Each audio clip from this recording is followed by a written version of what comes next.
సర్వశక్తుల దేవుడు మనల్ని క్షమించి మనస్ఫూర్తి అయిన పక్ష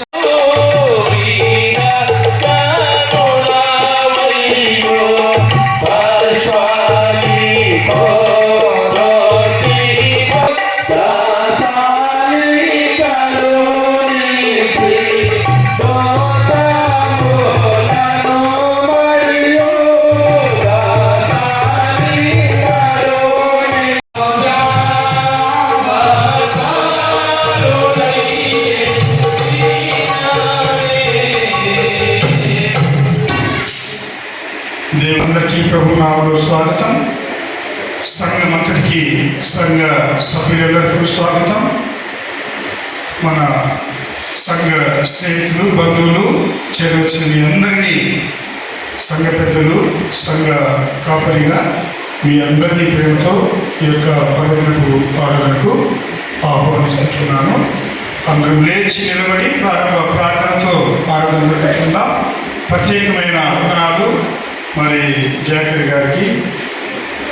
మన కార్యక్రమాలన్నీ చిన్నారు కదా, పునర్జన్మ నుండి దత్తత్వాలను, కృపవలను మీ పిల్లలమైన మేమందరము ఈ పరిశుద్ధ ఆత్మ చేత దినదినము నూతనపరచబడినట్లు దయచేయమని, నీతోనూ పరిశుద్ధాత్మతోనూ ఎల్లప్పుడూ ఏకదేవునిగా అవతరించి యుగయుగములు జీవించి ఏలుచున్న మా ప్రభువైన యేసుక్రీస్తు ద్వారా నిన్ను వేడుకొనుచున్నాము.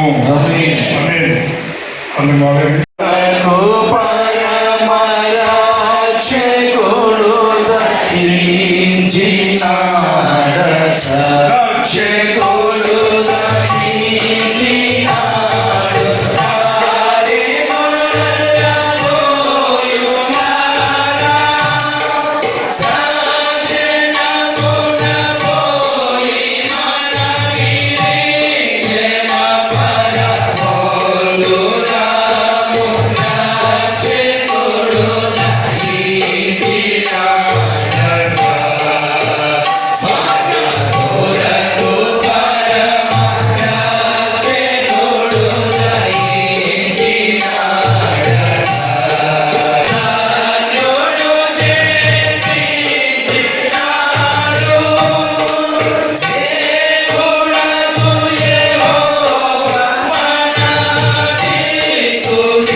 ఆరాధనక్రమాన్ని అందరం అనుసరించడము. పుస్తకములు పైన ఉన్నవి. ఆమె శ్రీమతి నిర్మలారాణయ్య గారు మరి ప్రభుత్వ పుస్తకాలు అందరికీ సాయం చేయండి. కావలసినప్పుడు ఆరాధన పుస్తకాలు ప్రార్థించడము.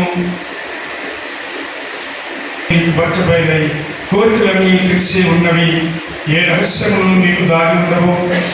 మేము నిన్ను సంపూర్ణంగా ప్రేమించి నీ పరిశుద్ధ నామమును యుక్తముగా మయపరిచినట్లు నీ పరిశుద్ధ ఆత్మావేశం చేత మా హృదయ తలంపులను పవిత్రపరచమని మా ప్రభువైన యేసుక్రీస్తు ద్వారా నిన్ను వేడుకొనుచున్నాము.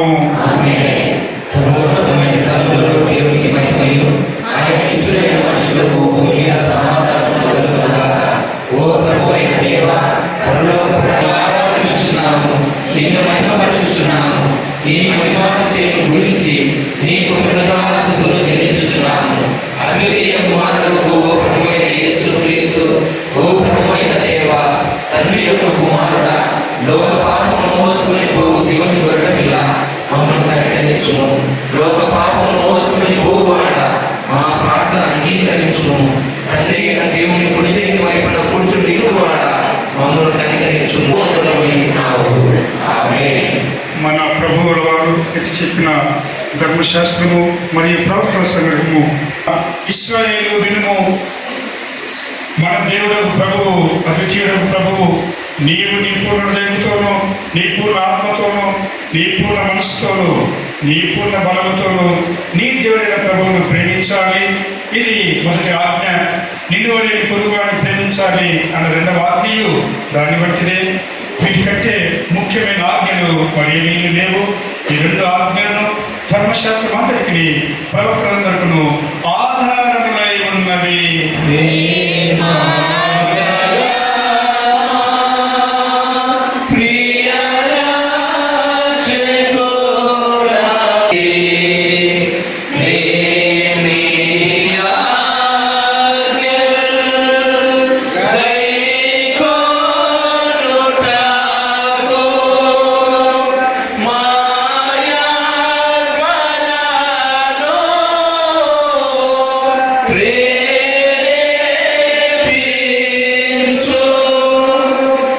దేవుని ప్రియమైన సంగమా,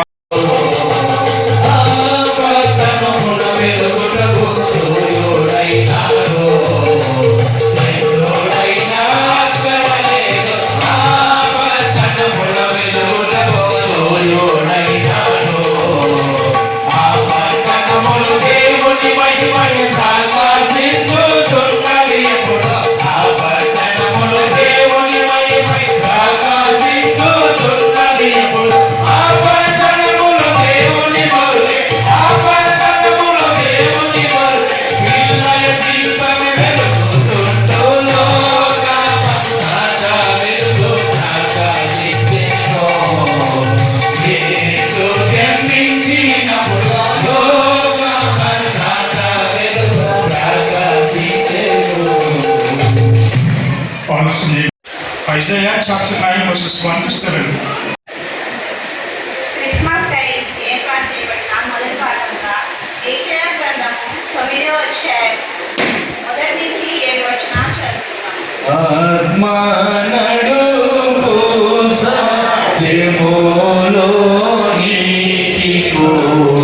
యెషయా గ్రంథము 9వ అధ్యాయం. పూర్వకాలమున ఆయన జెబులోను దేశమును నఫ్తాలి దేశమును అవమానపరచెను. అంతకాలమున ఆయన సముద్ర ప్రాంతమున అనగా యోర్దాను అన్యజనుల గలిలయ ప్రదేశమును మహిమగల దానిగా చేయుచున్నాడు. చీకట్లో నడుచు జనులు గొప్ప వెలుగును చూచుచున్నారు. మరణఛాయ గల దేశ నివాసుల మీద వెలుగు ప్రకాశించుచున్నది. కీర్తన గ్రంథము 98వ అధ్యాయము 1 నుంచి చివరి వరకు ఉత్తర పద్ధతులుగా చదివి వినియోగించబడింది. యెహోవా ఆశ్చర్యకార్యములు చేసి ఉన్నాడు. ఆయనను గూర్చి క్రొత్త కీర్తన పాడుడి. ఆయన దక్షిణ హస్తము, ఆయన పరిశుద్ధ బాహు ఆయనకు విజయము కలుగజేసి ఉన్నది. సంతతికి తాను చూపిన కృప విశ్వాస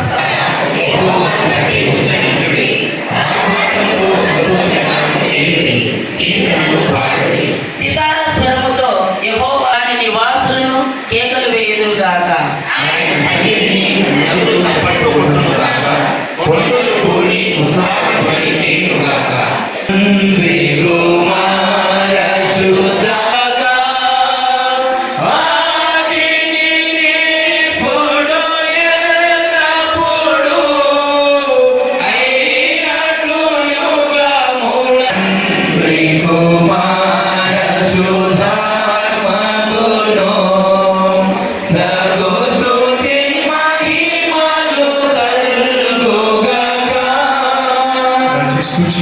గలతీయులకు రాసిన పత్రిక 4వ అధ్యాయము 1-7 వచనం.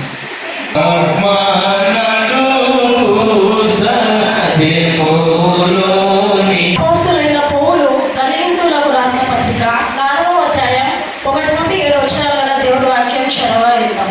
మరియు నేను చెప్పున్నదేమనగా వారసుడు అన్నింటికీ కర్త అయి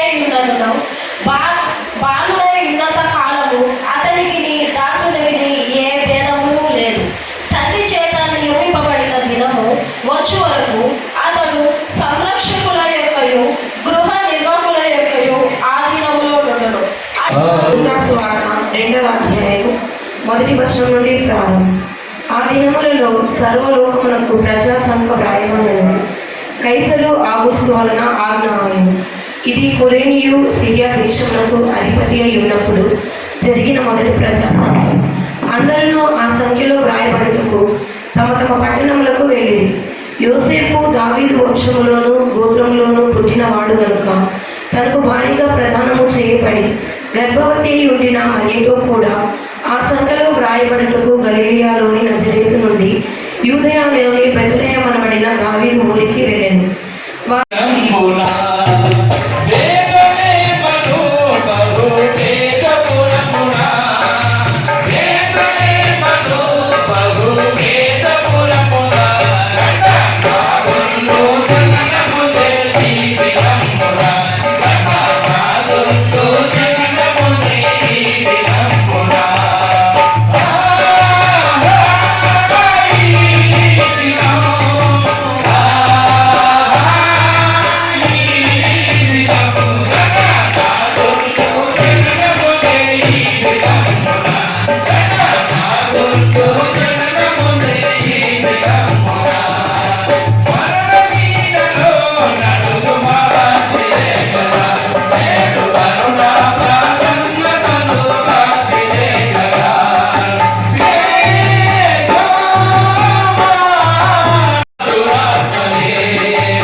ఈ పర్వదిన వేళ క్రిస్మస్ అరుణోదయ వేళ సంఘమంతటిని దీవించమని, సంఘమంతటికి స్పష్టముగా క్లుప్తముగా మీరే అందించమని అల్పుడను అయ్యే విజ్ఞానాన్ని మీరు మనుపరిచి దేవా ఈ యొక్క సందేశమును కేవలం యొక్క నోటి బోరుగా మాత్రమే ఇచ్చోబెట్టి మరి మీరే మహిమ పొందమని యేసు నామములో అడుగుచున్నాను తండ్రి, ఆమేన్.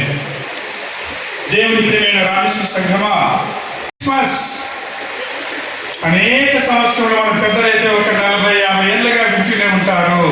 అలిపోయి రికార్డు మాదిరి చెప్పిందే చెప్పకుండా, పాడిందే పాడరా పాసిపడే దాసరి అన్న సందర్భం లేకుండా కొంత వినూత్నంగా మనం ఈ యొక్క దినాన్ని మనం దేవుని దైవ కుమారునికి జన్మదినాన్ని మనము సందేశమును ఒక 2-3 పాయింట్స్లో మనము ఆలోచన చేద్దాం. పరిశుద్ధాత్మ దేవుని నడిపింపు వల్ల ఒకసారి చూడండి, మరి ఎందుకు క్రిస్మస్ ఆలస్యమైంది, అనివార్యమైంది, ఎందుకు క్రిస్మస్ పర్వదినము ఎలా మొదలైంది, అసలు what is the main purpose of Christmas అన్న అంశాన్ని మనము కొన్ని నిమిషాలు లేఖన ఆధారితంగా వేదాంత కోణం నుంచి మనం ఆలోచన చేద్దామండి. గమనించండి, దేవుడు భగవంతుడు సృష్టికర్త అయిన దేవుడు మరి అనేక మతములలో పలు నామముల చేత పిలువబడే మరి సర్వశక్తిమంతుడు, మరి పాత నిబంధనలో సజీవుడైన యెహోవా దేవుడు, కొత్త నిబంధనలో యేసు ప్రభువు రూపంలో పరిశుద్ధాత్మ రూపంలో ముగ్గురు భగవంతులు 3 స్వరూపములు దేవుని మూర్తిమంతంలో ఒకటైనటువంటి త్రియేక దేవుని మనము ఆరంభించుకుంటున్నాము. ఎందుకు ఈ యొక్క మరి క్రిస్మస్ అన్నటువంటి పర్వదినాన్ని మనం చేసుకుంటున్నామంటే ప్రధానంగా దేవుడు తన ప్రేమను మానవ జాతి పట్ల సంపూర్ణంగా వ్యక్తపరిచి ఉంటున్నాడు. God disclosed God's love, God's abundant love towards human beings. అనగా ఇక్కడ క్రైస్తవుని కాదు కానీ మరి సర్వమానవాళి కొరకు దేవాది దేవుడు తన యొక్క ప్రేమను స్పష్టంగా క్రీస్తు జయంతి క్రిస్మస్ పండుగలో లేదా ప్రభువైన యేసు వారి పుట్టుకలో మనకు వెల్లడి చేసి ఉంటున్నాడు. అందుకే మనం చూస్తే కీర్తన 98లో 2వ వచనము, త్వరగా సమయం లేదు, మరి మైక్ ఉన్న వారు గట్టిగా చదవండి, ఎవరైనా చదవండి. 98 కీర్తన 2వ వచనం చదవాలి గట్టిగా. యెహోవా తన రక్షణను వెల్లడి చేసి ఉన్నాడు, అన్యజనుల ఎదుట చాలు తన నీతిని బయలుపరిచిన్నాడు. రక్షణ, నీతి ఇవి పర్యాయ పదములు. యేసు పుట్టుకకు, క్రీస్తు జయంతికి, క్రీస్తు పుట్టుకకు రక్షణ, మరి దేవుని నీతి, దేవుని రక్షణ అనే 2 పదాల మరి సమ్మేళనమే క్రీస్తు జయంతి క్రిస్మస్ పండుగ. గమనిద్దాం, రక్షణ అనగా అనాదిగా పాత నిబంధనలో యూదుల మరి చరిత్రలు మనం గమనిస్తే పాపముల నుంచి విడుదల, విమోచన అన్న ఈ యొక్క మరి గంభీరమైన సందేశం అందులో దాగి ఉంటున్నది. ఒక మనిషి, ఒక వ్యక్తి లేదా ఒక చిన్న జింక పిల్ల ఒక బలీయమైన ఒక పెద్ద అనకొండ లేదా కొండ చెరువు చేత మరి చుట్టివేయబడి కన్స్ట్రిక్ట్ చేసి దాన్ని బంధించి దాని ఎముకని విరిగెత్తుగా దాన్ని మరి సంహరించి దాన్ని తినేస్తుంది. మానవులమైన మనల్ని కూడా అపవాది లేదా ఈ యొక్క సైతాను ఇదిగో మన యొక్క దురాశల వల్ల మన యొక్క తిరుగుబాటు వల్ల తెలిసి తెలియక చేయవలసినవి చేయక చేయడానికి చేసినటువంటి మన పాపముల సముదాయమే, మన పాపముల పరిమాణమే ఈ యొక్క మరి సంఖ్యల చేత మనము దేవుడి నుంచి వేరు చేయబడి ఉంటున్నాము. మరి చిన్న ఉదాహరణ మీకు అందరికీ తెలిసిందే, మరి ఆదాము హవ్వలు తిరుగుబాటు చేసి ఏదైనా వనంలో దేవుని సహవాసమును, ఆ యొక్క ఉద్యానవనంలో పరలోక రాజ్యములకు ప్రతీక అయిన ఇదిగో ఆ యొక్క చల్లని మరి చాలా చాలా ఉత్తేజం నింపే ఆహ్లాదకరమైనటువంటి ఏదైనా వనంలో పరలోక రాజ్యములకు అది ఒక ప్రతీకగా పిలువబడుతున్నది. అంత స్వేచ్ఛను, అంత రక్షణను, అంత మరి ప్రేమను దేవుడిస్తే తిరుగుబాటు చేసి ఎదిరించి ఆజ్ఞను అతిక్రమించి దేవుని నిర్లక్ష్యం చేసి మరి మెడబట్టి బయటికి గెంటివేయబడి ఉంటున్నాడు. ఇక్కడ మరి దీన్ని ఏమంటారంటే దీనినే మొదటి పాపం అంటారు. The first sin, the first rebellion against God. This is the sin which is disobedience against God's commandments. దేవుని ఆజ్ఞలను మనము వ్యతిరేకించి దేవుని ఆజ్ఞలు మనము మరి ప్రశ్నిస్తే, తిరుగుబాటు చేస్తే, నిర్లక్ష్యం చేస్తే అక్కడనే మనము పాపములో కొత్త తులియకు వేస్తుంటున్నాము. సెయింట్ అగస్టిన్ గారు అంటారు, ఇది మొదటి పాపము. నీ యొక్క మనసాక్షి దేవుని ఆత్మను నువ్వు కాదని, దేవుడు లేదా మరి పిల్లలు అమ్మ నాన్న చెప్పిన పని చేయదని చేయాలని ఆ పుట్టే తలంపే మొదటి అడుగు పాపము చేయాలి అని.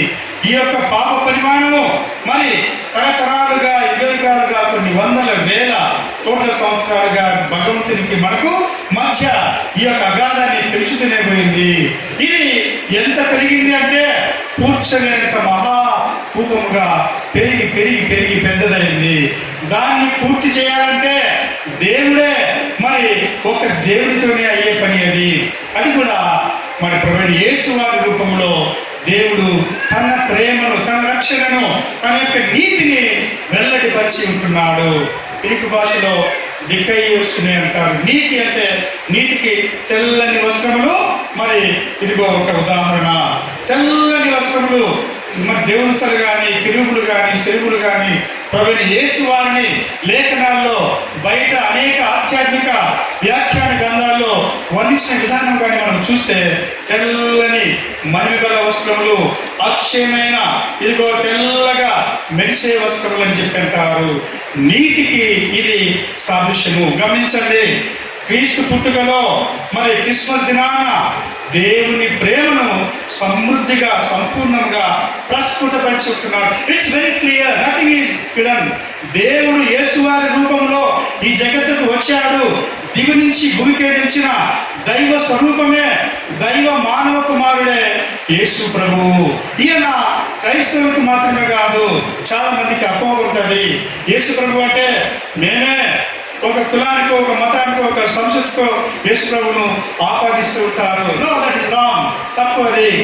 యేసు ప్రభు మరి సార్వజనికులు, సర్వజనుడు అన్న విధంగా సకల మానవాళి కొరకు మరి సకల మానవుల రక్షణార్థమై మత అడ్డుగోడలు, కుల అడ్డుగోడలు, సంస్కృతి అడ్డుగోడలు, జాతీయ అడ్డుగోడలు ఛేదించి వాటిని పగలగొట్టి యేసు ప్రభు అందరికీ ఆయన అందుబాటులో ఉండే మరి మహనీయుడు, దైవ కుమారుడు, సాక్షాత్తు దైవమే. God is accessible to one and all, irrespective of, regardless of your caste, your culture, your religion, your faith affiliations.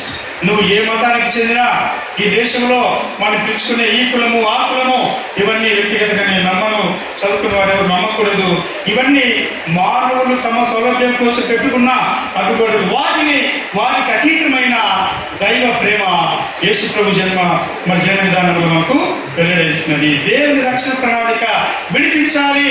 బందీగా ఈ విధంగా ఒక చిన్న లేడి పిల్లను, జింక పిల్లను ఈ యొక్క బలీయమైన ఆనకొండ లేదా పైత లేదా కొండ చిలువ పట్టి తిప్పివేసి బంధిస్తే చనిపోయే ముందు మరి ఇదిగో మనమందరము జింక పిల్లలను, మనందరము బంధించబడినటువంటి ఒక బలీయమైన అనకొండ చేతిలో, కొండ చిలువ చేతిలో చిక్కుకున్న బందీలముగా ఉంటే యేసు ప్రభు వచ్చి మనల్ని విడిపించి ఆ కొండ చిలువకు ఆహారముగా యేసు ప్రభు తను తాను అప్పగించి మనలను విడిపించినట్లు. This is called salvation. This is called salvation. సొటీరియా అంటారు గ్రీకు భాషలో. సొటీరియా అంటే రక్షణ. నీ ఆత్మకు విడుదల. బందీగా ఉండే పాపములకు దాని నుంచి నువ్వు విడుదల పొందుతున్నావు. పరిశుద్ధ పౌలు గద్యులకు రాస్తూ ఇదే మాట్లాడుతున్నాడు. పాపపు బానిసత్వ సంఖ్యలు తెంచివేయబడుతున్నవి. కాలము పరిపూర్ణమైనప్పుడు దేవుడు మరి యేసువారి రూపంలో ఈ లోకానికి వచ్చుతున్నాడు. కాలము సంపూర్ణం కావడం అంటే నువ్వు, నేను, మరి సకల మానవులు కలిసి సమిష్టిగా దొమ్మిగా మరి ఇదిగో దొందుగా పుడపనుకుని దేవుని విస్మరించి, దేవునిని మరి ప్రశ్నించి, దేవునిపై యుద్ధం ప్రకటించి, దేవుని మరచి, దేవుని చేతి పని అయిన మరి సృష్టికర్తను మరచి సృష్టాన్ని పూజిస్తుంటున్నారు. Forgot God, started worshiping, praising the creatures, the handiwork of God. దేవుని చేతి పని అయినటువంటి వృక్షములను, సముద్రములను, నదులను, చెట్లను, చేమలను పూజించడం మొదలుపెట్టారు. దేవుని మర్చారు. దేవుడు దేన్నైనా సహిస్తాడు, కానీ తన స్థానంలో ఇంకొక వస్తువును, ఇంకొక విగ్రహమును, మరి ఇదిగో ఈ లోక సంబంధమైన నశించిపోయే వస్తువును మనం పూజిస్తే దేవుడు దాన్ని తట్టుకోలేడు. దేవుడు దాన్ని క్షమించడు. నీచమైన ఘోరమైన మరి హేయమైన పాపంగా దేవుడు దానిని తీర్పులోకి తెస్తాడని పాత నిబంధనలు మనము అనేక సార్లు ఇశ్రాయేలు వారి జీవితాలు మనం చూస్తాం. కాబట్టి ఈ యొక్క పాపపు బంధకాల్లోంచి విడిపించేదానికి, రక్షించేదానికి మన ఆత్మరక్షణ కొరకై యేసువారి రూపంలో దేవాది దేవుడు ఈ లోకానికి వచ్చిన ఆ యొక్క దినాన్ని మనము జ్ఞాపకం చేసుకుంటున్నాం. మొదటి భాగంగా జెబులూను, నఫ్తాలి, రూబేను మరి ఈ యొక్క ఉత్తర రాజ్యంలో ఉండే అనగా గలిలయ లేదా మనం కొత్త నిబంధనలో గలిలయ సముద్రము లేకపోతే కపెర్నహూము ఇంకా లేకపోతే ఈ యొక్క ప్రాంతంలో ఉన్నటువంటి దేవుని ప్రజలు వణికిపోతుంటున్నారు. ఎప్పుడైనా భయంకరమైన మెరుగుదారికి అశ్వరీయులు సిద్ధంగా ఉంటున్నారు. ఈ యొక్క నిరీక్షణ వర్తమానమును పంపిస్తుంటున్నాడు. మరి ఇదిగో పంపిస్తుంటున్నాడు. యెషయా గ్రంథం మనం చూస్తే 9వ అధ్యాయం అంతా హోప్ ఫర్ ఇజ్రాయెల్ అనగా ఇశ్రాయేల్ ప్రజలకు అలసిపోయిన దేవుని ప్రేమైన కుటుంబములారా, ఇదిగో రామేశ్వర సంఘ సభ్యులారా, మరి అందరూ చేరవచ్చిన బంధుమిత్రులారా, ఇదిగో నువ్వు భయపడిన వేళ, నీ గుండె అదరిన వేళ, నువ్వు వణికిన వేళ, నువ్వు తొట్టిలిన వేళ, నువ్వు భయపడి అయ్యో నేను ఎంత దౌర్భాగ్యుడను, నాకు ఎవరు నిరీక్షణ, నాకెవరు బలము, నాకెవరు ఆదరణ అని నువ్వు మరి నీలో నువ్వు కుంగిపోతుంటున్నావా? నీకే ఈ సందేశము. ఆనాడు దేవుని ప్రజలతో మాట్లాడినటువంటి ఇదిగో యెషయా ప్రవక్త ఈనాడు నీతో నాతో మాట్లాడుతుంటున్నాడు. యెషయా గ్రంథము 9వ అధ్యాయంలో మనము గమనిస్తే ఈ యొక్క మరి చదువుకున్న వాక్య భాగం అంతా కూడా ప్రత్యేకించి మొదటి 7 వచనాల్లో మనం గమనిస్తాం. దేవుని యొక్క బెదరిన భయపడే భయం గుప్పిట్లో మరి బిక్కుమని జీవించే ఇశ్రాయేలు వారికి, ముఖ్యంగా మరి ఉత్తర ఇశ్రాయేల్ దేశ ఆ యొక్క సంతతి వారికి, నఫ్తాలి, జెబులూను అన్నటువంటి ఈ యొక్క 2 గోత్రముల వారికి ప్రత్యేకంగా ఈ యొక్క ఆదరణ మాటలు భక్తుల ద్వారా దేవుడు వ్రాయిస్తుంటున్నాడు. గొప్ప వెలుగును చూచుచున్నారు, మరణ ఛాయ దేశ నివాసుల మీద వెలుగు ప్రకాశించిన మంచి పాట పాడుకున్నాం. కవి మా గురువులు మాకు చదువు చెప్పిన వాడు తెలుగు మేము అందరికీ నేర్చుకున్నాం. భాగ్యదాసయ్య గారు ఆ యొక్క 119 కీర్తన రాసింటున్నాడు. అద్భుతమైన బైబిల్ లేఖనాల ఆధారంగా ప్రతి మాట ఆ రాగము కొంచెం మీరు పేరుగా పాడతారు, కానీ ఒరిజినల్ పాట రాగం చాలా బాగుంది. విషయం ఏంటంటే అది చీకటిలో ఉండే లోకమంతటికి వెలుగురేఖగా, ఒక ధృవతారగా, the last ray of hope అనగా హోప్ అగైన్స్ హోప్. ఇక నువ్వు మరణించేది తథ్యము, నేను పాప బంధకాల్లో పడి కొట్టుమిట్టాడి చనిపోయేది తథ్యము. This is imminent, this is for sure, it will happen for sure, there is no escaping it. ఇది తప్పించుకునే అవకాశమే లేదు. ఖచ్చితంగా మనము చనిపోవలసి ఉంటున్నది, మనము నాశనము కావాల్సి ఉంటున్నది, మనము అంతరించుకోవాల్సి ఉంటున్నది. ఈ యొక్క కుటుంబ సభ్యుల ఒత్తిడి చేత నీ యొక్క ప్రేమ కరువై జీవించే, ఒంటరిగా బ్రతికే, నీ చుట్టూ 10 మంది ఉన్నా ఒంటరిగా జీవించే నీకు ఈ యొక్క శుభవర్తమానమును దేవుడు యెషయా భక్తుని ద్వారా చెప్తుంటున్నాడు. నువ్వు వెలుగును చూడు, నీ హృదయంలో, నీ అంతరాత్మలో, నీ కుటుంబంలో, నీ పిల్లలు, నీ భార్య బిడ్డలు, నీ బంధుమిత్రులు, నీ ఇరుగు పొరుగు వారు, గోయల్, నీ యొక్క సమీప బంధువుల మరి వారిలో దేవుడు వెలుగును చూడమంటుంటున్నాడు. నేనున్నాను భయపడకము అని మరి యాకోబును ఉద్దేశించి ప్రవచించిన దేవుని ప్రియబిడ్డ, నేనున్నాను, వెలుగును ఛేదించు, చీకటిని ఇదిగో కమ్మివేయి, చీకటిని ఇదిగో పారద్రోలేసేయి. జిహాద్ అంటారు అరేబీ భాషలో ఏం మాట్లాడుతుందంటే to declare war against satanic diabolical forces. అపవాది లేదా దుష్టుని వ్యసనములపైన, వాని అలవాట్లపైన, నీలో అంతర్లీనమైన ఈ యొక్క అపవాది స్వభావం పైన నువ్వు యుద్ధం ప్రకటించాలి, దాన్ని బయటికి పెళ్లించాలి, పెరిగివేయాలి. అదే నిజమైన క్రిస్మస్. అప్పుడు వెలుగును నువ్వు చూస్తావు. ఒక మరి ఇత్తడి వస్తువు కానీ, బంగారు వస్తువు కానీ, లేకపోతే వెండి వస్తువు కానీ మరి కలుషం నల్లగా మరి మస్కబారి కళాలీనమై ఉంటుంది. దాన్ని బాగా మరి కొన్ని రసాయనాలు వేసి, కొన్ని సోపు వేసి తోమితే జిగేమని మెరుస్తుంది. ఇదిగో ఈ యొక్క మసి, ఈ యొక్క బూడిద, ఈ యొక్క కాలుష్యము, అంధకారము నేను అంటుకున్న నీ హృదయం, నీ యొక్క అంతరాత్మకు, మరి దేవుని ఆత్మకు ప్రతీక అయిన నీలోని అంతరాత్మకు అంటుకున్న ఈ మసిని తీసేసాయి, క్లీన్ చేసేసాయి. Bring it out, take it out, pluck it out, throw it off, బయట పడేసి దాన్ని ప్రొక్కివేసేయి, దాన్ని ప్రొక్కివేసేయి. ఇదిగో మరి వెలుగు సంబంధమైన దేవుని ఆత్మను నువ్వు దాన్ని కొనసాగించు. అందుకే అంటున్నాడు ఏరియల్గా మనం చూడండి, నిరీక్షణ, ఆశ చెదరైన, హోప్ అంటే నిరీక్షణ అనగా ఒక ఆశ ఏమన్నా నాకు ఒక వ్యక్తులకు అభ్యర్థి ఒక ఉద్యోగస్తులకు వెళ్తాడు, మరి చాలా మంది పోటీ పడతారు. ఒక ఆశ, ఒక హోప్ నాకు వస్తుంది, పరీక్ష నేను బాగా రాశాను, నాకు ఈ యొక్క ఉపాధి, ఈ యొక్క కొలువు వస్తుందని చెప్పేసి చివరి చిన్న వరకు ఎదురు చూస్తాడు. ఇది ఒక ఆశాజనకమైన స్వభావము. ఈ ప్రపంచానికి ఆశా జ్యోతి యేసు ప్రభువే. ఎటు చూసిన అంధకారమే, ఎటు చూసిన చిమ్మ చీకటే, యుద్ధములు, కలహములు, అంతర్గత కలహాలు, కొట్లాటలు, మరి ఇదిగో శాంతి లేని స్థితి, జనం మీదికి జనము. నేను మనం చదువుకున్నాం మత్తయి సువార్త 24వ అధ్యాయంలో యేసుస్వామి ఎప్పుడు వస్తాడంటే జనం మీదికి జనము, రాజ్యం మీదకి రాజ్యము, కుటుంబాల్లో అన్నదమ్ముల మధ్య, అక్క చెల్లెల మధ్య ఇక ప్రతిబంధకాలు, కలహాలు, కొట్లాటలు, పగలు, ద్వేషములు, కక్షలు, కార్పణ్యములు, ఇవన్నీ కూడా చిన్న కుటుంబాలు మొదలుకొని మనం చూస్తే దేశములలో మరి ఒకే జాతికి చెందిన మరి అనేక దేశములలో ఈ యొక్క పోరు మొదలైంది. కొట్లాటలు, కలహాలు, యుద్ధానికి, కయ్యానికి పాల్గొంటున్నారు. మన దేశంలోనే ఒక మతం వారు ఇంకో మతంపై దాన్ని పూర్తిగా మరి నాశనం చేసేందుకు కంకణ కట్టుకొని తృప్తి వేస్తుంటున్నారు. ఇది దేవుని చిత్తము కాదు, అంధకార సంబంధమైన అపవాది సైతాన్ దుష్టిని పని ఇది. యుద్ధం చూడండి, చిన్న దేశాలపై మరి చాలా శక్తివంతమైన దేశాలు మరి లక్షల కోట్ల విలువైన విమానములు, క్షిపణులు, మరి ఆయుధం దాడి చేస్తుంటున్నారు. చిన్న దేశాలు, చిన్న దేశము ఉక్రెయిన్ దేశము మన తెలంగాణ కంటే చిన్న దేశము, ఇంచుమించు మన తెలంగాణ రాష్ట్రం కంటే. మరి రష్యా ఈ ప్రపంచంలోనే అత్యంత వర్షాలు దేశము, చిన్న దేశాన్ని కబ్జా చేస్తుంటున్నది.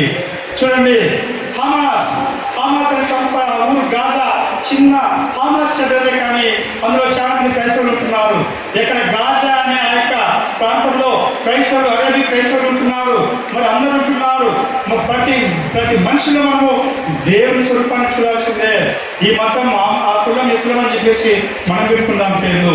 కాబట్టి ఇదిగో మారణ హోమము, చంటి బిడ్డలు, గర్భిణీ స్త్రీలు, లేకపోతే బలము లేని వారు, బలహీనులు, పేదలు ఈ యొక్క మరి యుద్ధం వల్ల జరిగే నష్టానికి మొదటి బాధితులుగా వారు పిలుచుకుంటున్నారు. చీకటికి ఇవన్నీ కూడా సాదృశ్యములు. ఇదిగో చూడండి, ఈ దేశంలో సకల మతస్థులు ఉంటున్నారు.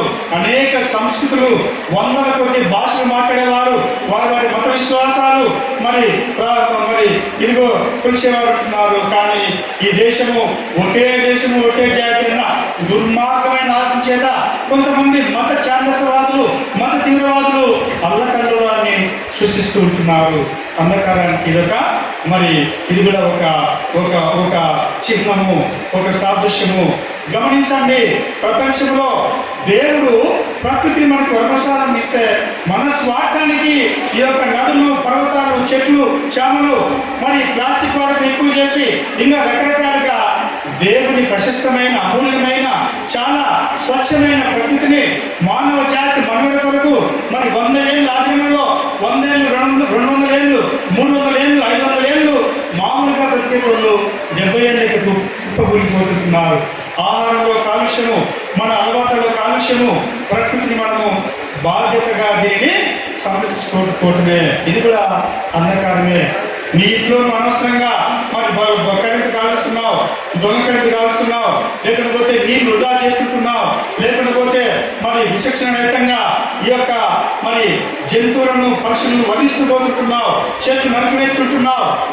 ఇవన్నీ కూడా అపవాది పనులే. వెరసి మనము మనకంటే బడా పారిశ్రామికవేత్తలు, పెద్దలు, అధికారులు, బలిష్ఠులు అందరూ కూడా కలిసి దేవుని సృష్టికి ప్రతి సృష్టిని చేస్తూ ఉంటున్నారు. ఈ ఇంటర్నెట్ రావటం వల్ల మరి అనేక మంది వ్యక్తిగత రహస్యమైన జీవితాల్లో మరి ఏకాంత మరి జీవితాల్లో ఈ ఆర్టిఫిషియల్ ఇంటెలిజెన్స్ కృత్రిమ మేధస్సు వల్ల అనేక కుటుంబాలు, అనేక సమాజములు, వ్యక్తులు, వారి వృత్తులు మరి ఇదిగో దేవుడు కొన్ని హద్దులు పెట్టుకుంటే హద్దులు మీరు మనము ఇష్టారాజ్యంగా తిరుగుబాటు చేసుకుంటున్నాం. ఇది కూడా చీకటి అంధకారమైన మరి ఇదిగో జీవిత విధానం. వీటిని దాటి వేసుకొని వీటిని కట్టకట్టి మరి ప్యాక్ చేసి తుంగలో దొక్కి నూతనమైన నిరీక్షణ కొరకు మనము ఎదురు చూడాలి. ఆ నూతన నిరీక్షణ మరి యేసు ప్రభువే. కాబట్టి మానవ జాతిలో లూకా సువార్తలో మనం చూస్తే అనేక విషయాలు అక్కడ మనము ఎన్నైనా చెప్పుకోవచ్చు. లూకా సువార్తికుడు దేవుడు, దైవ మానవుడు, దేవుడి కుమారుడు, మానవ చరిత్రలో మనతో పాటు ఆయనకు ఒక date of birth, date of expiry, తల్లిదండ్రులు, ప్రేమ, అన్నదమ్ములు, ఆకలి దప్పులు ఆయన మనతో పాటు జీవించుతున్నాడు. దేవుడు భగవంతుడు మనతో సమానంగా ఇమ్మానుయేలుగా ఆయన అవతరించాడు. ఇదే రక్షణ భాగ్యము, ఇదే శుభవార్త. ఎందుకంటే నిన్ను నన్ను లోకమంతటిని రక్షించడానికి ఈ యొక్క క్రిస్మస్ అనే పేరు మీద యేసు ప్రభు వారి యొక్క జన్మదినము దాగి ఉంటున్నది. యేసు ప్రభు రావటమే క్రిస్మస్ కు మరి క్రిస్మస్ యొక్క ప్రధానమైన ఉద్దేశము. ప్రార్థన, ఆరాధన, బాలయేసు పూజ అన్న లాటిన్ అర్థం వచ్చే ఈ మాట కంటే కూడా మనము రక్షణ, దేవుని రక్షణ, దేవుని నీతిని మనము చూసుకుంటున్నాం. యేసు వారి సుగుణాలు చూడండి, 6వ వచనం, 7వ వచనం అందరిలో చాలా మటుకు ఈ భాగాన్ని నేను చదివించాను. త్వరగా ఒక 5 నిమిషాలు నేను వాక్యాన్ని ముగిస్తున్నాను. 5 నిమిషాలు చూడండి. ఆశ్చర్యకరుడు, ఆలోచనకర్త, సజీవుడైన భగవంతుడైన దేవుడు, ఆశ్చర్యకరుడు.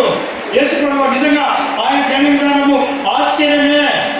గలిలయ, నజరేతు, బెత్లెహేము గనులు కూడా వెనుకబడిన ఇదిగో మనలాంటి బడుగు బలగిన వర్గాలు, బీదలు, పేదలు లేదా సమాజానికి బయట మరి జీవించేవారు ఉండే ఆ యొక్క మాస్ అంటారు కదా, మాస్ ఉండే మరి ఆ యొక్క ప్రజానీకంలో అటువంటి చోట్ల గలిలయ అంటేనే అన్యులు, యూదులు కాని వారు, అంటరాని వారు, అస్పృశ్యులు ఉండే ఆ యొక్క ప్రదేశంలో యేసువారు మరి సాక్షాత్తు భగవంతుడు జన్మించాలని కోరుకోవడము.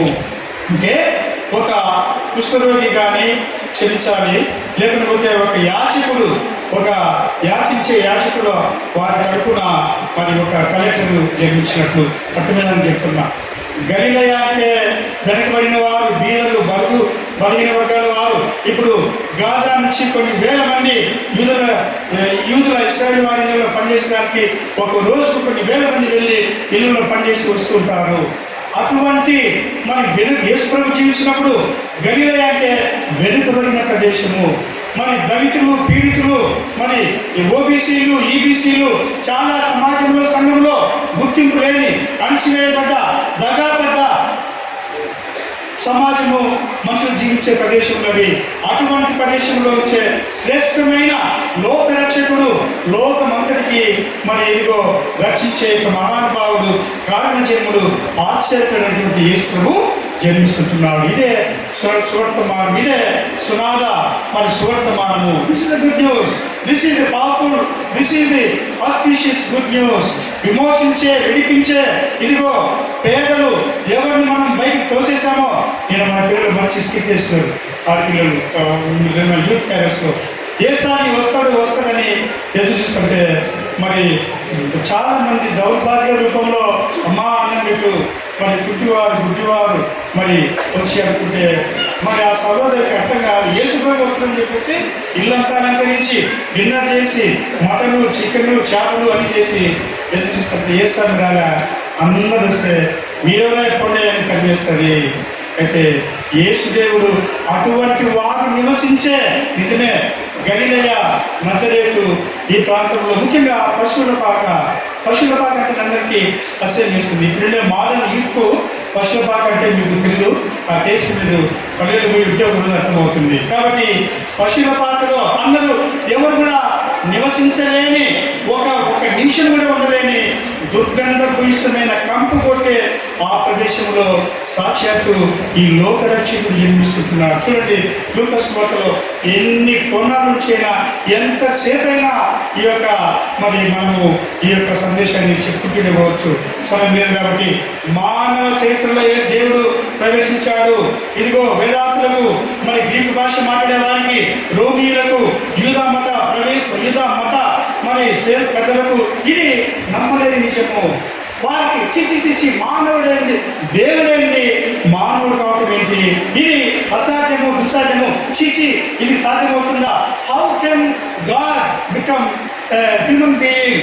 ఈ యొక్క అవతార పురుషుడు, అవతారం అంటారు, ఇన్కార్నేషన్. అయితే దేవుడు చెప్పాడు, దేవుని స్వేచ్ఛ ఆశ్చర్యకరుడు, ఆలోచనకర్త. ఆలోచనలో బలం ఉంటున్నది, ఆలోచనలో యుక్తి ఉంటున్నది, ఆలోచనలో ఇదిగో దేవుని జ్ఞానం ఉంటున్నది. దైవ జ్ఞాన కళాశాల అంటారు వేదాంతము. దేవుని కూర్చిన, భగవంతుని కూర్చిన జ్ఞానమే ఆలోచన. ఈయన ఆలోచనకర్త. ఎల్లప్పుడూ భగవన్నామ సంకీర్తనలో, భగవత్ చింతనలో గడిపిన మహానుభావుడు యేసు ప్రభుల వారు. ఇదిగో బలవంతుడైన దేవుడు, ప్రకృతిని ఇదిగో దేన్నైనా సృష్టిని శాసించే సత్తా ఉన్నటువంటి ధీరోదాత్తుడు ప్రభు యేసు వారు.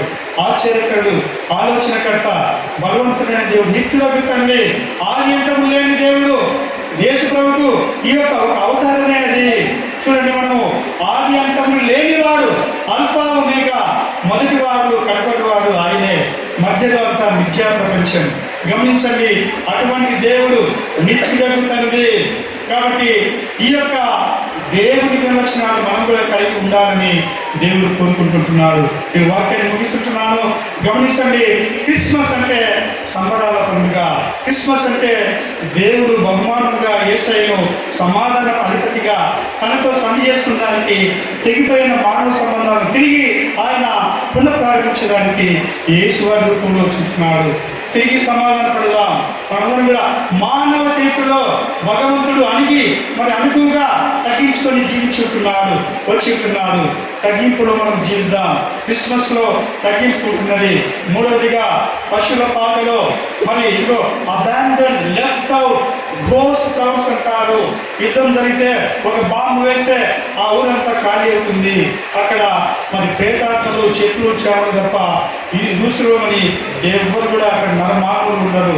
అటువంటి ప్రదేశంలో యేసుని జన్మించి వెలుగురేఖగా ఉంటున్నాడు. చీకటిలో మిగిలిన సమాజమును ఇదిగో భయంకరమైన వ్యసనములు, చెడు, కంపు, పురుగుతో ఈ యొక్క సమాజాన్ని మనం వెలిగిద్దాం. యేసు ప్రభువును చూద్దాం. తర్వాత మనం గమనిస్తే క్రిస్మస్ చూడండి, అనుకువ క్రిస్మస్ లో తెగిపోయిన సంబంధ బాధ్యత క్రిస్మస్ లో ఇక్కడ కూడా మనం చూస్తాం.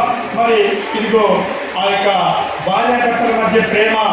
యోసేపుకు ప్రధానం మాత్రమే ఇంకా పెళ్లి కాలేదండి. ఆ దినాల్లో పెళ్లి కాకుండా పిల్లల్ని కంటే ఈనాడు ఎంత అది చిన్న చూపో, ఎంత అవమానమో, ఎంత నిందనో, ఎంత హాస్యాస్పదమో ఆ దినాల్లో కూడా ఆ సమాజంలో అది ఉండింది. కానీ యోసేపు దేవుని మాటకు విధేయుడై, దూత మాటని విని విధేయుడై తనకు ప్రధాన మాత్రమే చేయబడిన Joseph was not the biological father of Mary. కన్యామరియమ్మకు యోసేపు వారి యొక్క కలయిక వల్ల, వారు కూడుకోవటం వల్ల భౌతికంగా పుట్టిన బిడ్డ కాదు యేసు ప్రభు, పరిశుద్ధాత్మ వల్ల. అందుకే ఇందులో దేవుని యొక్క శక్తి, దేవుని యొక్క అద్భుతమైన క్రియలు మనము చూస్తుంటున్నాం. భార్యాభర్తల మధ్య ఇదిగో ఆ కన్యామరియమ్మను యోసేపు వదిలిపెట్టి వెళ్ళి ఉండవచ్చును, కానీ విధేయత కలిగి ఆదాము మాదిరి తిరుగుబాటు చేయలేదు. దేవుని మాటకు విలువనిచ్చి తన నుంచి విధేయుడై తన భార్య అక్కడికి గర్భవతిగా ఉంటుందాగా, పెళ్లి కాకుండా గర్భవతులుగా ఈ దినాల్లో ఫ్యాషన్ అయిపోయింది. అమెరికాలో పోతూ ఉన్న ఈనాడు మన దేశంలో కూడా భయంకరమైనటువంటి భ్రష్టాచారాలు మనము చూస్తూ ఉంటున్నాం. పెళ్లి కాకుండా పిల్లలు అనేది ఇంకా రకరకాల సమాజము యొక్క ప్రపంచ క్రమమును, దేవుని క్రమాన్ని మనము దాటి ఇష్టారాజ్యంగా జీవిస్తుంటున్నాం. దేవుడు అయితే యోసేపు దేవుని మాటకు విధేయుడై ఆ విధంగా ఆయన తన భార్యను స్వీకరించి తనకు ఊతమిచ్చి తనకు చేదోడు వాదులుగా ఒక స్త్రీని నిస్సహాయురాలైన అనాథ అయిన ఏ దిక్కు లేని అప్పటికి అందరూ నీచముగా అవమానంగా చూసే ప్రమాదం ఉంది ఓన్ చేస్తూ ఉంటున్నాడు. ఇదిగో తనని కాని బిడ్డకు దేవుని మాటను బట్టి నేనే నా భార్య అని చెబుతూ ఉంటున్నాడు. ఒక ప్రాణాన్ని రక్షించడానికి ఒక లోకరక్షకుని అందరి కొరకు ఇద్దరు అనుమతిస్తుంటున్నారు. పుణ్యశ్రీ గర్భము థియోటోకోస్ అంటారు. థియోటోకోస్ అంటే పవిత్రమైన సాక్షాత్ లోక రక్షకుని మోసిన గర్భము. అందుకే ఎలిజబెతమ్మ కనిమరి కలుసుకున్నప్పుడు ఇదిగో నీ యొక్క వార్తనే నా గర్భంలో శిశువు గంతులు వేసను, స్త్రీలను పుణ్యురాలు అనబడదు. You are the most blessed woman among all the entire human race. మానవ జాతిలో నువ్వు పుణ్యశ్రీని ధన్యురాలు, ఎందుకంటే సాక్షాత్తు దేవుని కుమారుని మోసుకుంటున్నావు. దేవుని వాక్యాన్ని ముగిస్తున్నాము. యేసు ప్రభువును మనం మోద్దాం. మన పనులు, మన క్రియలు, మన ఆలోచన సరళి, మన యొక్క సత్క్రియలు, పుణ్యుల వలె మన యొక్క దాన ధర్మములు, మన మంచితనం, మన త్యాగం. చూడండి, క్రిస్మస్లో ఇవన్నీ కూడా ఉంటున్నవి. త్యాగం, ప్రేమ, భార్యాభర్తల మధ్య బంధాలు, వారి కుటుంబాల మధ్య సత్సంబంధాలు, అక్కర, కేర్, కౌన్సిలింగ్, ఇవన్నీ కూడా మనము క్రిస్మస్లో చూస్తుంటున్నాం. అశాంతిని పాటుపడదాం, శాంతికై పాటుపడదాం. ఈ క్రిస్మస్ సందర్భంగా బాల యేసు నిన్ను నన్ను వెలిగించి నీతి కొరకు, అనేక రక్షణ కొరకు అనేకులను మన యొక్క మంచి పనుల ద్వారా దేవుని వైపు ఆకర్షిద్దాం. ఈ యొక్క అన్ని విషయాలు, ప్రేమ, సంతోషం, సమాధానం, బహుమతులు, బహుమానములు, త్యాగం, అక్కర మానవ చరిత్రలో ఇది పుక్కిటి పురాణం కాదు. కాబట్టి ఇంకా చెప్పుకుంటే చాలా ఉంటున్నవి. పూజ, ప్రార్థన, ప్రణమిల్లి, గొల్లలు, జ్ఞానులు, చక్రవర్తులు, రాజులు, వెలుగు చుక్క, ఇవన్నీ కూడా వీటిని ఒక్కొక్క అంశాన్ని చూద్దాం. అందుకే ఇదిగో నూతన జీవితాన్ని మనము ప్రారంభిద్దాం. అంతేకాకుండా వీక్షణ కలిగి ఉందాం. యేసు ప్రభువు ప్రపంచమంతటికి ఆశజ్యోతిగా వచ్చుతున్నాడు. ఆయన చూసి మనం కూడా సమాజంలో ఒక నిరీక్షణ, ఒక ఆశాజ్యోతుల మాదిరి మనం ఒక నిర్భయమును, ఒక పర్పస్ లేని లేదా ఆశ చెదిరిన అనేక కుటుంబాల్లో ఆశను నింపుదాం. ఈ యొక్క మానవ రక్షణ కొరకు యేసు రక్షింపవచ్చిన ఈ యొక్క సంఘటన నిజంగా సువర్తమానమే. ఇది దేవుని నీతి. ఇది మనము ఇక పాపములకు బానిసము కాము. ఈ యొక్క అపవాదిని మనము అపవాదానికి తెలుసుకొని నూతన ఉద్యమంతో స్వతంత్రముగా దేవుని పిల్లలుగా నేరుగా మనము దేవుని స్తుతిద్దాం, అపవాదిని పాల్గొడదాం, లోకమంతటిలో వెలుగు నింపుదాం. అటువంటి కృప తండ్రి, కుమారుడు, పరిశుద్ధాత్మ ఏక దేవుడు మనకందరికీ ఈ క్రిస్మస్ పర్వదినాన నూతన ఉత్తేజమును, నూతన ఉత్సాహమును, నూతన ఈ యొక్క మనస్సును మనకు సమృద్ధిగా అనుగ్రహించుగాక. ఆమేన్.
అలాగే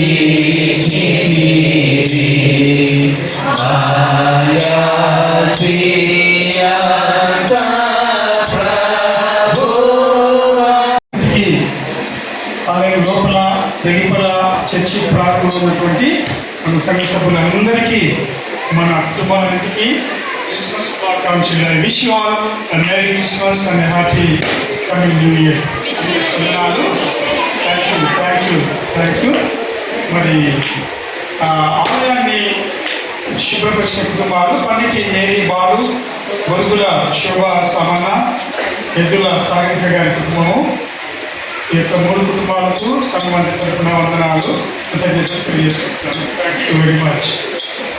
మరి ఈ యొక్క పర్వదినపు బల్ల పదార్థములు పంపించిన వారు శ్రీమతి శ్రీ నాగూరి శిరీష జోషి దంపతులు, మరి వారి తల్లి గారు చిలికిరి సరళమ్మ గారు, వారి కుటుంబానికి వందనాలు. వారు ప్రతి మాసము 2 వారాలకని ఇస్తారు పైసలు, అందులో మిగిలింది ఈరోజు 4 బాక్స్కి మేము వాడినాము. మరి వాళ్ళు వేరుపరిచిన దానికి వచ్చి వాళ్ళు మీరు ఇచ్చిన దాంట్లో వచ్చి మరి మా సంఘ నాయకులు సంఘ పెద్దలు మేము ఈ దినం ఏర్పాటు చేసినాము. మీ కుటుంబానికి వందనాలు తెలియజేస్తున్నాము. గమనించాలి, పూర్ణమాలలు, భగవంతులు ఆశీర్వదించండి.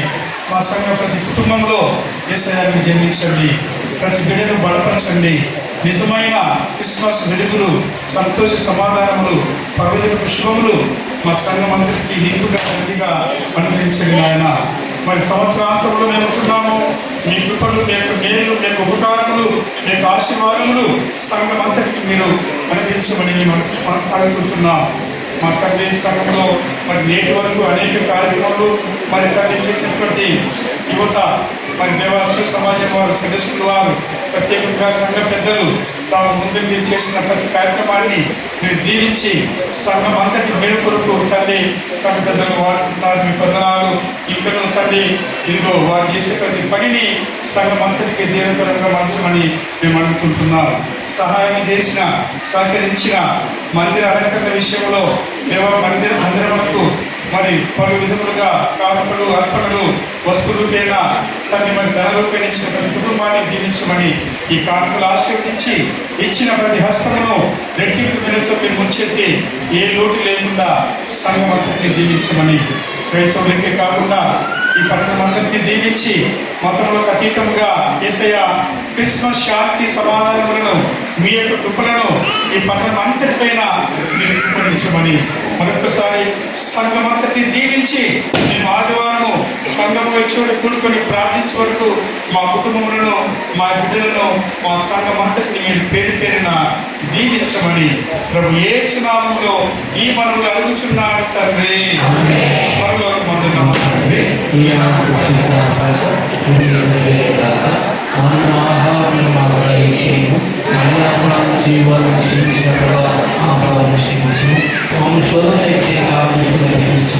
రాజ్యం శక్తి నిరంతరం ఈ విశిష్ట క్రీస్తు జయంతి పర్వదినమున మీకును మీ కుటుంబములకు సంఘమంతటికి సదాకాలము ఎల్లప్పుడూ తోడై ఉండుగాక.